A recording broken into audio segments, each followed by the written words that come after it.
Hi there. In this video we're going to talk about the last principle in the series, which is number 10, which is never stop until the aggressor is non-functional. Now, there's two ways of doing this, right? And I'll mention the first one. The first one is physically, which is obvious, right? Now, how do you do that? Well, I've just explained it in the last two principles with the strikes, right? You need to utilise the strikes and potentially the inside hawk throw, right?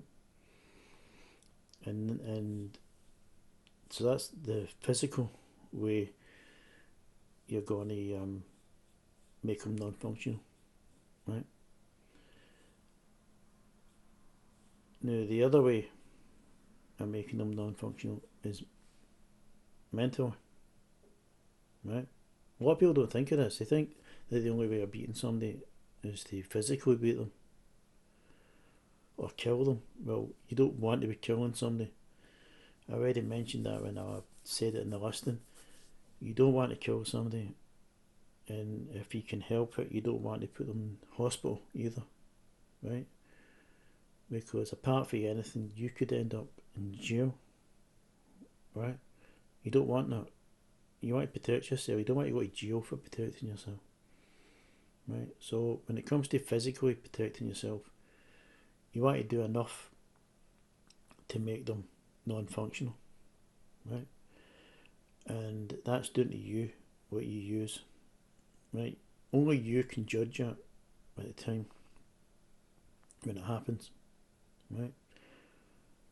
So just use the strikes that I mentioned in the 8 and 9, right? Now the other way of doing it, like I said, is mentally, right? So you might be saying, well, how do I do this mentally, Dave? Right? Well, this is going to sound brutal, right? And it might even sound unbelievable to you. But I've got my saying here. I wrote it down so I can remember it exactly, so as you can get it into your mind, right? The only way you can stop somebody mentally is you need to put so much fear into someone that the mere thought of attack or revenge terrifies them into believing that it's impossible to achieve. Okay? Now, that's the amount of fear you need to put into somebody. And believe me, you need to put that fear into them because they could potentially kill you. I mean, you don't want to die. So you need to put fear into somebody. You need to put that much fear into them that the thought of them attacking you or trying to get revenge on you, if they know you, that is, right, terrifies them into believing that it's an impossible to achieve, right? That's how much fear you need to put into them. Now, if you think that's impossible to achieve that, that's up to you, right? But that's what you need to be doing. You need to. There's only three ways you can stop somebody, right? One is to kill them, which you don't want to do, right? You never want to kill somebody, right? So you don't want. That's not an option. The other way is physically, using various strikes, okay? And of course, the last, and I would say the best way, really, is to mentally put so much fear into them that they're going to be thinking to themselves, they're too terrified to attack you or get revenge, right? They think it's impossible to achieve, right? So I'll read it out again one last time.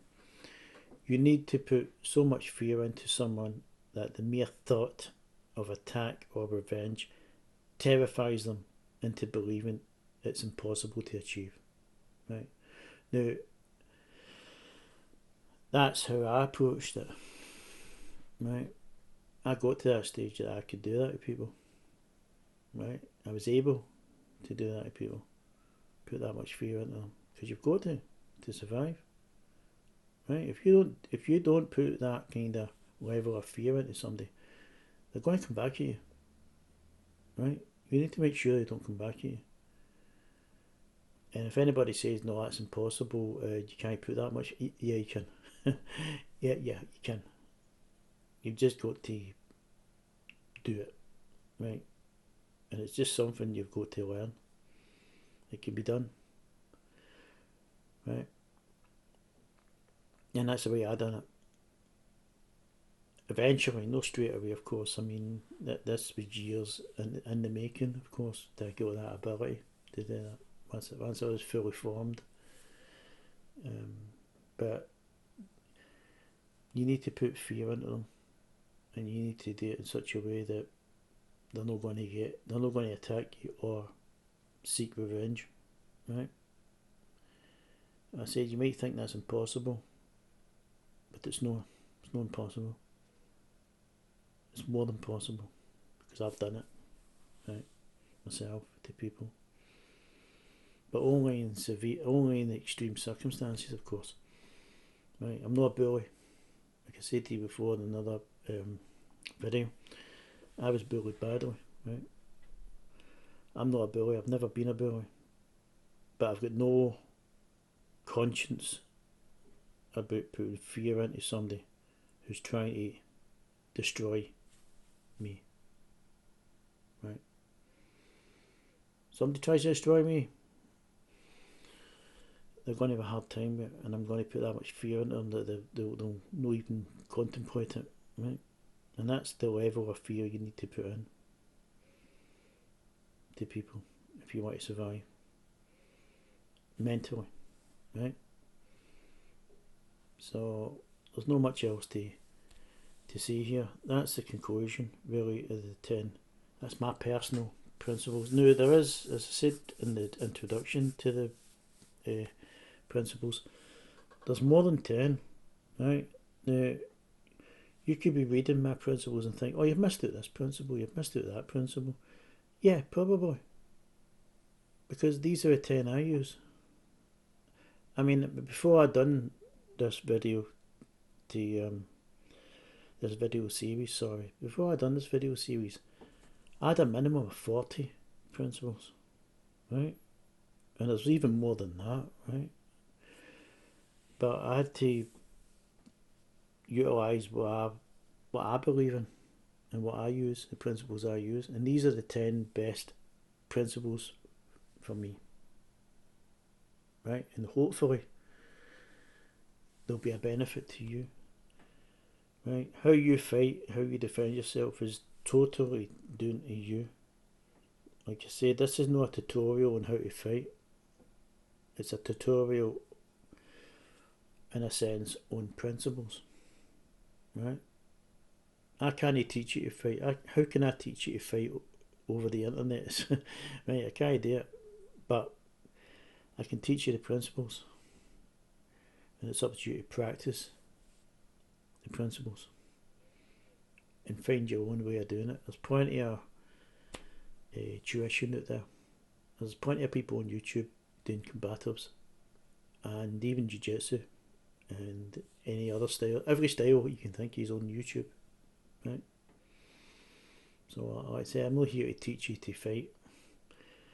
I'm only teaching you my personal principles that I've used, right? Like I said, I had 40 lined up. I mean, I might end up doing the 40 eventually. I might put it in a... I mean, if anybody leaves a comment and says, can you tell us some more of the principles? You know, tell us the rest of them, in case they're useful. I'll do it. But I might end up doing it eventually. I might end up putting the extended ones in. But I feel 10 is enough for people to digest and remember, right? But if anybody wants the other 30 that are shortlisted, and there's more than that again, like I said, there's I don't know how many there is in the world, but there's plenty of principles. Everybody's got their own principles. These are just my own personal ones that I use, that have worked for me, right? So that's a conclusion to it.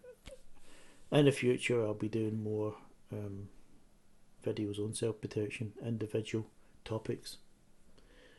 Right, I won't be doing it straight away because I'm going to concentrate on the other subjects. Because after all, on this channel, there's three subjects. Right, there's self-protection on my channel. There's the philosophy side, right, and there's Linux. Now, these are my three passions, right? So this I'll do now just to get you started, and I'll do more on self-protection in the future, on individual subjects relating to it, right? So I hope these principles have been helpful to you, right? They should help. If you utilise them, they'll help you. They'll keep you safe. Especially the first principle, which is awareness, right? That's the most important one. If you're aware of something, you can avoid it, right? And you always want to avoid. So I don't want to be talking all night on this, so I'll leave it at that, and I'll see you in the next video. Thanks for watching.